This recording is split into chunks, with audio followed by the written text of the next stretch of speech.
My name is Michael Weaver. I'm 42, an architect, and, until a few months ago, I thought I knew what my life was. I believed in blueprints. Plans. Measured steps that led to solid foundations. I built homes that didn't crumble in the rain, marriages that didn't collapse under pressure. Or so I thought. It began with something simple. Ordinary. A box. It was a cold Saturday morning in March. The kind of day when the air hangs with the quiet threat of spring but never quite delivers. I'd gone into the attic looking for my old sketchbooks, thought I'd show them to our daughter, Lila, who'd recently taken an interest in design. Thought maybe I'd inspire her. Show her that her dad was more than just bills and rules and tired eyes behind a screen. The box wasn't labeled. It was tucked behind a stack of Christmas decorations, sealed with fraying masking tape, as if it had been forgotten on purpose. I cut the tape with my car key. Dust bloomed into the air. Inside, photographs. Dozens of them. Some loose, some in faded envelopes. Some I recognized, our wedding day, birthdays, trips to Maine. But it was the smaller envelope buried at the bottom that caught me. There were only 6 photos inside. All Polaroids. All dated. October 2008. Our daughter was born in May 2009. My hands trembled before I understood why. In the first image, my wife stood in front of a mirror, taking the picture herself. A pregnancy bump, unmistakable, curved beneath a soft sweater. Her smile was crooked, intimate, like she'd just laughed. I remembered that mirror. I remembered that sweater. But not the moment. Not the pregnancy. The next photo was worse. She wasn't alone. A man stood behind her, shirtless, arms wrapped around her swollen belly. His face was half hidden, but his smile was clear. So was hers. Her head tilted toward him, their eyes locked. Like a couple in love. Like parents. My breath caught. I flipped the photo. 25 weeks, he felt the kick. A note, in her handwriting. And beneath it, a heart. The room started spinning. I didn't know what I was looking at, only that it changed everything. That night, I sat in the kitchen for hours, the photos lined up in front of me like evidence at a trial. I didn't hear the door open. Didn't notice I wasn't alone until a hand landed on my shoulder. It was Ben. My best friend since college. The guy who toasted my wedding. The man who helped me build my first drafting table. He looked down at the photos, and his jaw tightened just enough for me to catch it. "What's this?" he asked. I looked up at him. I hadn't spoken the entire evening, but now the words came out in a whisper. "Do you remember her being pregnant before Lila?" His eyes didn't move from the photos. "No," he said, too fast. "Why would I?" And then he sat down beside me. Poured me a drink. Said all the right things, "Maybe it's a mistake. You guys were going through a rough patch then. Could be old photos, rehearsals, who knows." He stayed with me until midnight, quiet and supportive. Like a brother. Like a liar. But I didn't know that yet. I didn't know that the man in the photo, arms wrapped around my wife, lips brushing her hair, was sitting right there in my kitchen. Pretending to help me put the pieces back together. Even though he was the one who'd broken them in the first place. Her name is Claire. Claire Adele Weaver. I met her in the spring of 2003, under an awning outside a gallery opening in Midtown.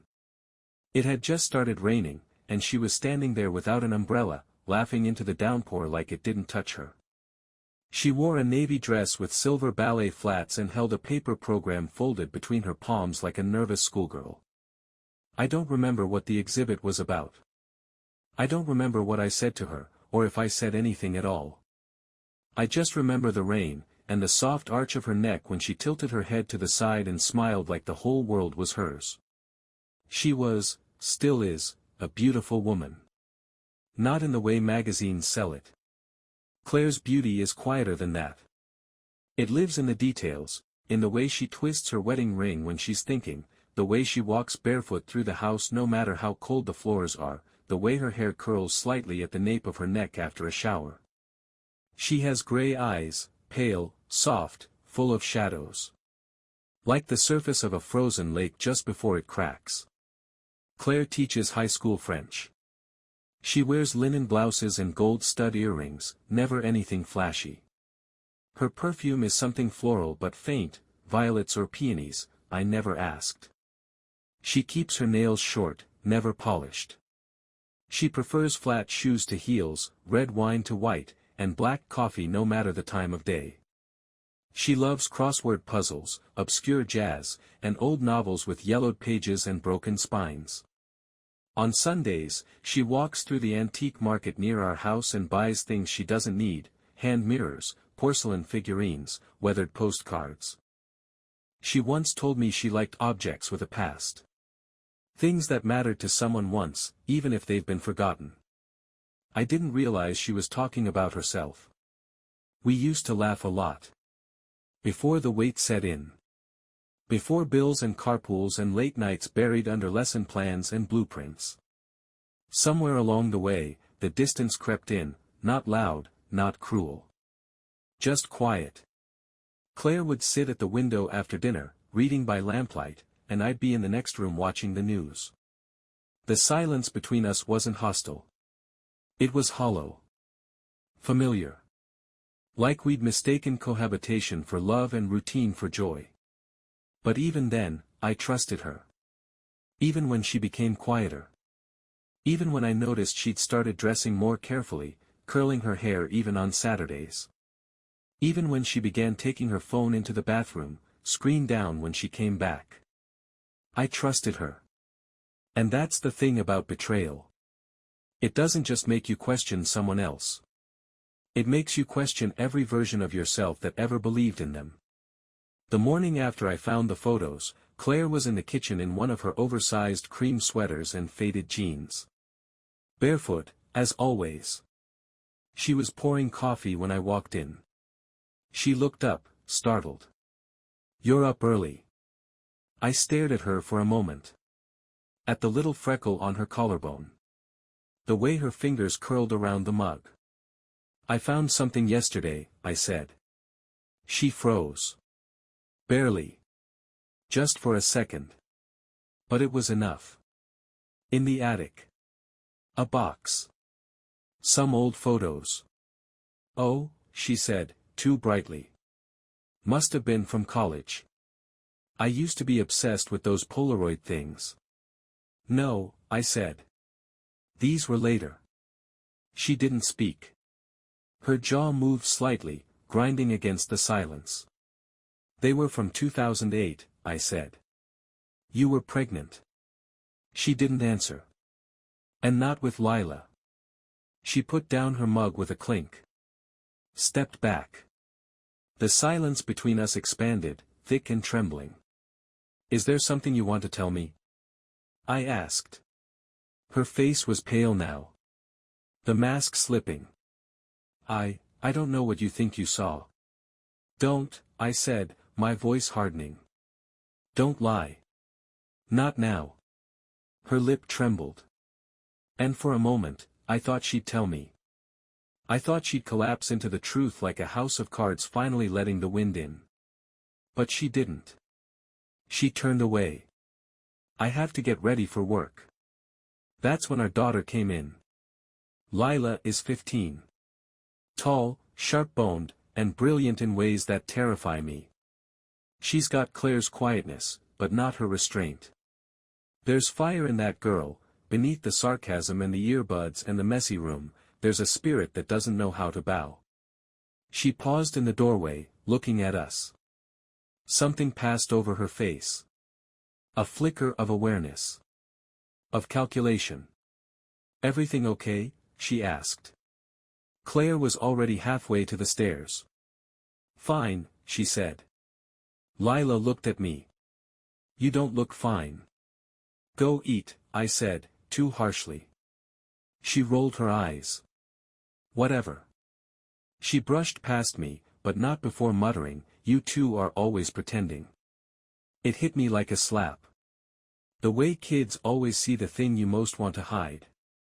Later that night, I heard them fighting. Lila's voice sharp, Claire's tight and trembling. "I know something's going on." Lila shouted. "You think I don't see it? You think I'm stupid?" "Lila, please. You lied to Dad. You lie to everyone. I hate it here." Then a slam. A door. Silence. And the next morning. She was gone. Her bed, cold.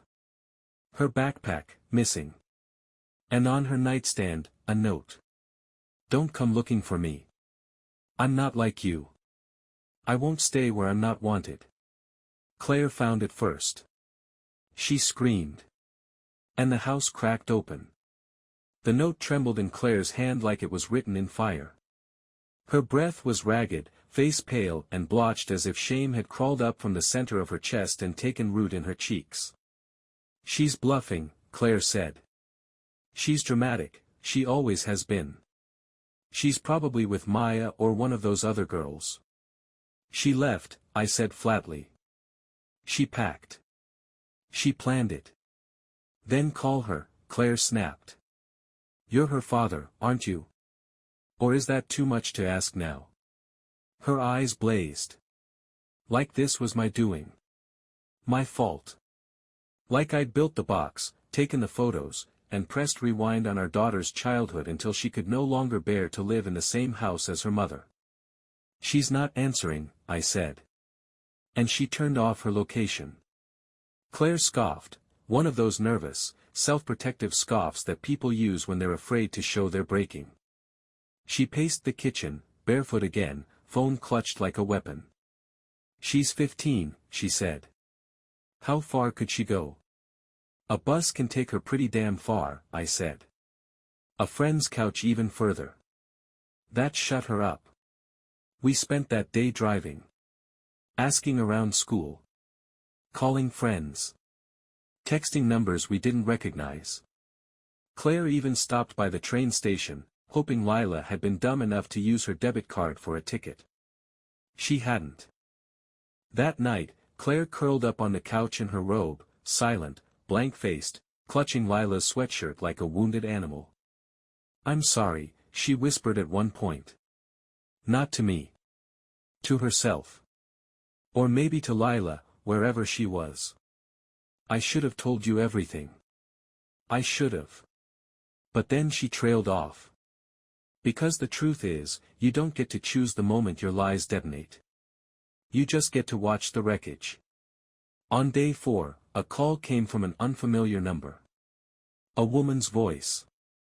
Calm, cautious. "Hi, I'm Sarah," she said. "My daughter Becca is friends with Lila. She's here. She's okay." I closed my eyes, letting the tension finally crack and drain from my bones. "Where?" "Durham," she said. "I would have called sooner, but Lila begged us not to. Said she'd run again if we did. And now? She read your messages. She knows you're worried. She wants to come home." I thanked her. Took down the address. When I told Claire, she burst into tears. "I'll go alone," I said. "No," her voice was hoarse, but firm. "I need to be there." We drove in silence, 2.5 hours through gray fields and thin roads. It wasn't until we crossed into Durham's city limits that Claire finally spoke. "She hates me," she said. "She's angry," I corrected. "There's a difference." But I didn't add that sometimes anger calcifies into something you can't undo. And even if it doesn't, it leaves scars. When we arrived, Lila was sitting on the porch, arms folded, legs drawn up like she'd shrunk herself to fit inside her own fury. She didn't get up. Didn't smile. Just stared. Claire took one step forward. "Don't," Lila said. Claire froze. I'm here because Dad asked me to be, Lila said. Not because of you. Claire flinched. You lied to us, Lila went on. To both of us. I saw the photos too. You think I wouldn't figure it out? Claire's lips parted, some excuse, some half-formed defense, but Lila cut her off. I don't care if you messed up before I was born. I don't care about the past. I care that you kept lying. That you treated us like we were stupid. Like we didn't deserve the truth. Claire tried to step forward again, but Lila stood. You broke our family. Claire's hand flew up to her mouth. A soft sob escaped. I'm sorry, she said, shaking. I never meant. Don't say sorry, Lila said coldly. Just be honest. For once. Claire looked at me. Then back at her. I didn't mean to fall in love with him, she whispered. It was a long time ago. Before you were born. But when I found out I was pregnant, I knew the life I'd built was wrong. I knew who the baby's father was, and I chose not to tell him. I chose your dad instead. I didn't flinch. Because I'd known it already. I'd known before she said it. But Lila, she did flinch. And then she spat the words that would stay with us forever. You didn't just lie. You robbed Dad of the truth. You robbed me of knowing who I really am. Claire broke then. Right there on that porch. Her knees buckled, and she sank to the wood, sobbing into her hands, the kind of sound that doesn't come from the throat, it comes from the gut. The soul. But Lila didn't go to her. She turned to me. I want to go home, she said softly. Okay, I said. Let's go. And we left Claire there, shaking in the shadow of her own unraveling. The house didn't feel like home when we got back. It felt like an echo. I watched Lila stand in the doorway of her bedroom, staring at her posters, her unmade bed, the photos still taped to the mirror, frozen in time from a life she now saw differently. Do you want me to stay?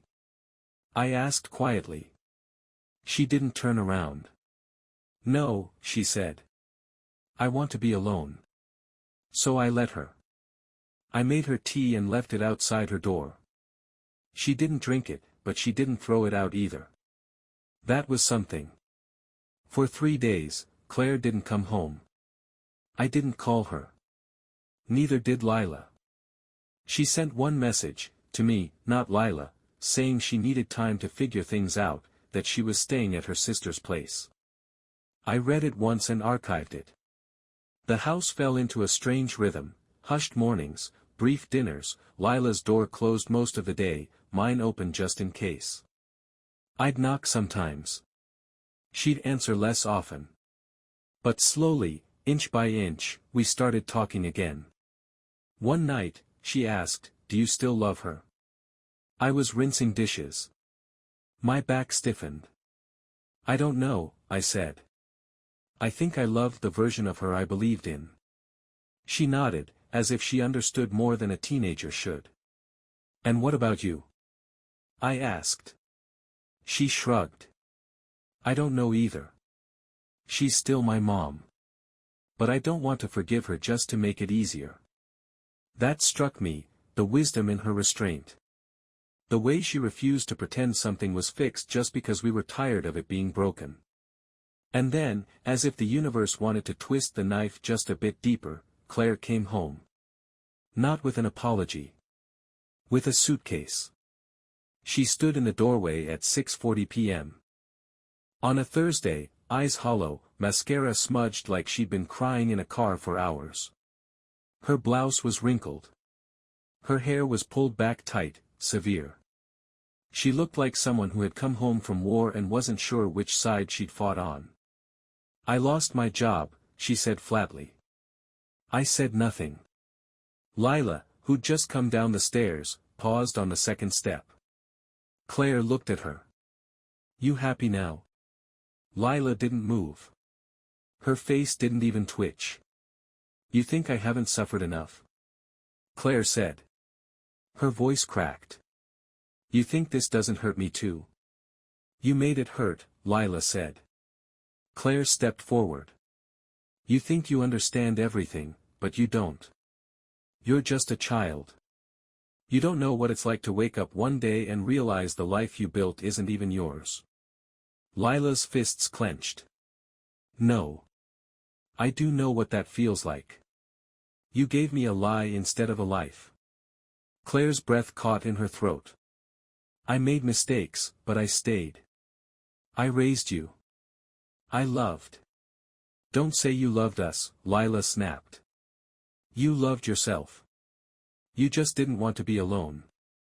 The room went still. Claire's hands trembled. She looked at me. Are you going to let her speak to me like that?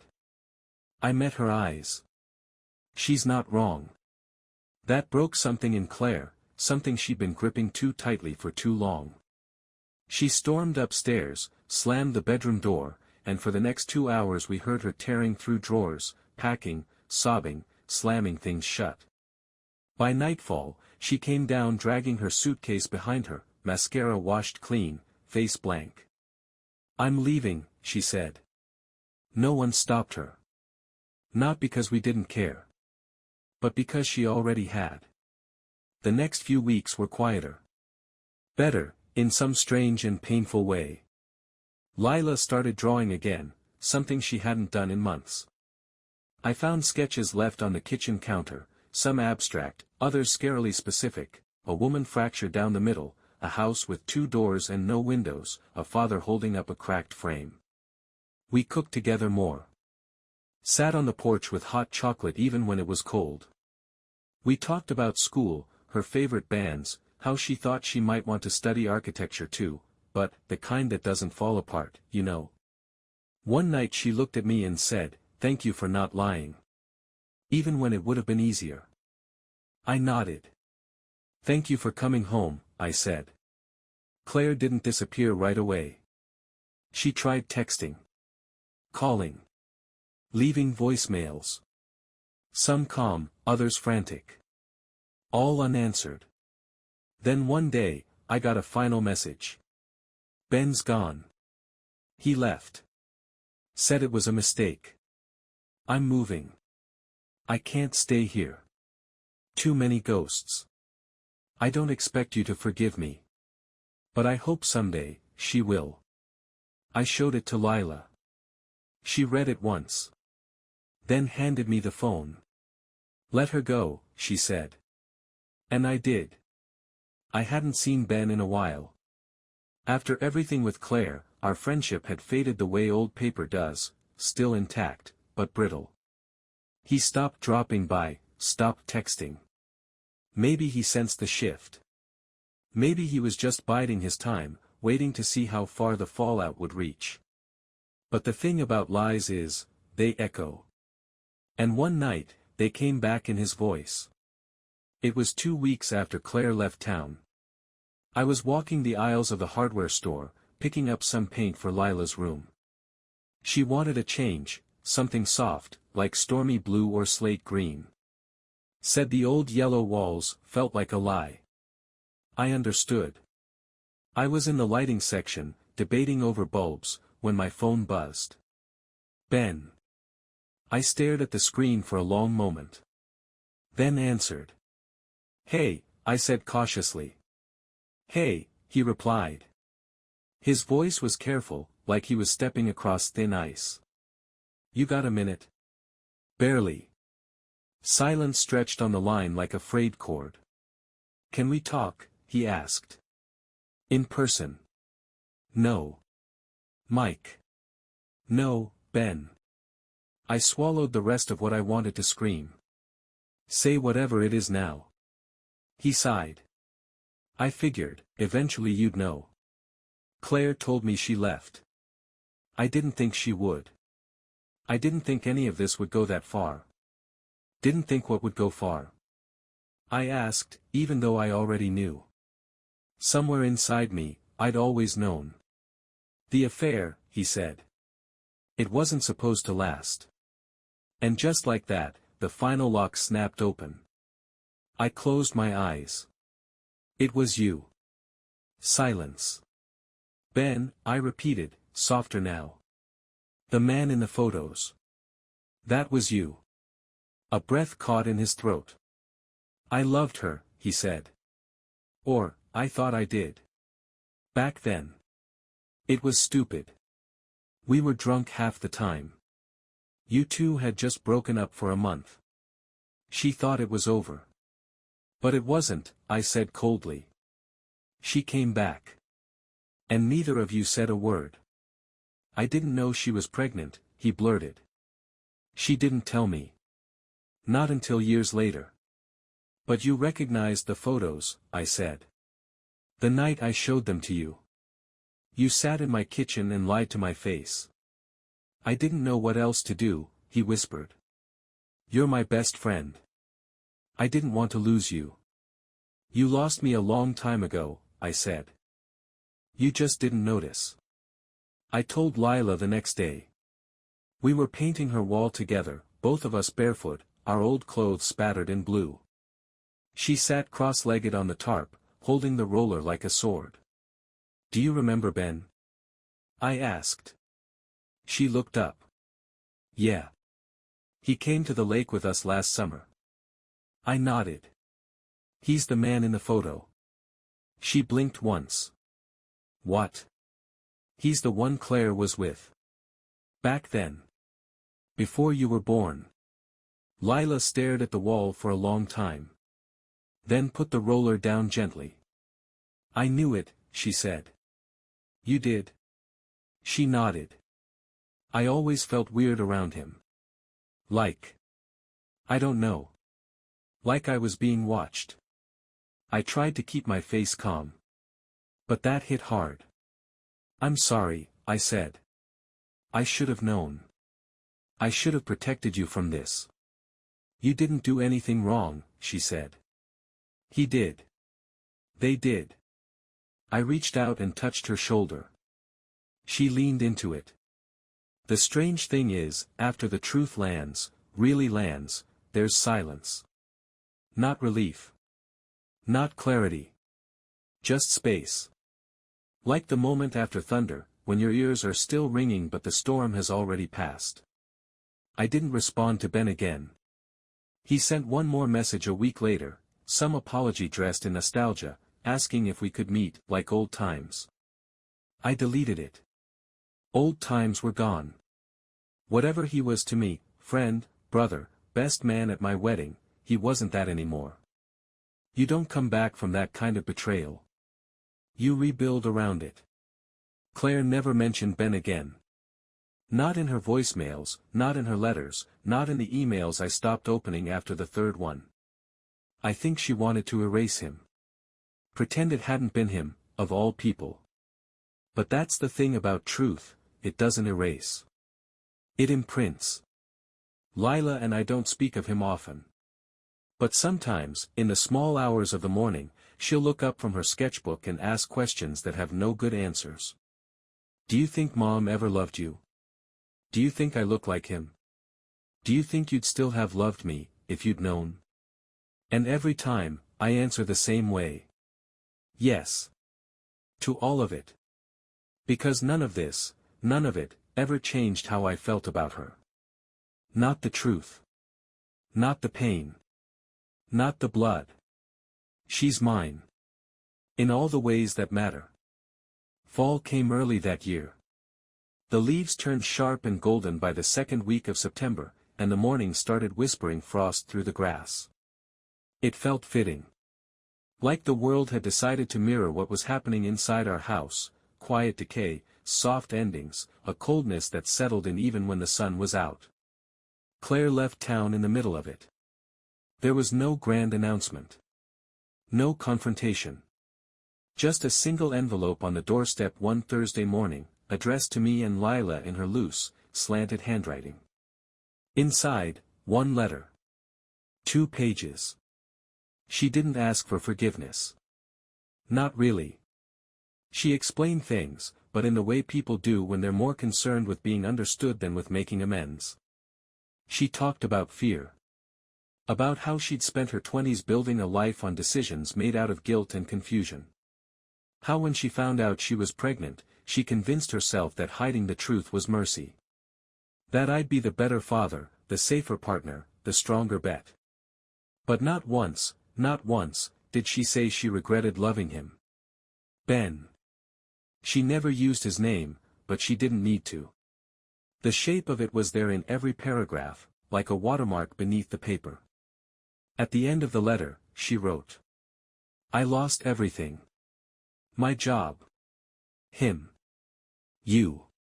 And most painfully, her. Maybe that's what I deserve. But I hope, someday, you'll both remember the parts of me that were good. I'm leaving the city. I need to start over. Please don't look for me. Claire. Lila read it once. Folded it. Handed it back to me. Then she went outside and stood barefoot in the leaves for a long time, her hair caught in the wind like a question. We never heard from her again. Word spread, as it always does in small neighborhoods. She quit her teaching job abruptly. Sublet her apartment. Told her sister she was heading west, maybe Colorado, maybe Oregon. No one knew exactly. Ben, I'd learned, had done what men like him always do, vanished when the cost outweighed the thrill. According to a mutual friend, he ghosted her just 2 weeks after everything unraveled.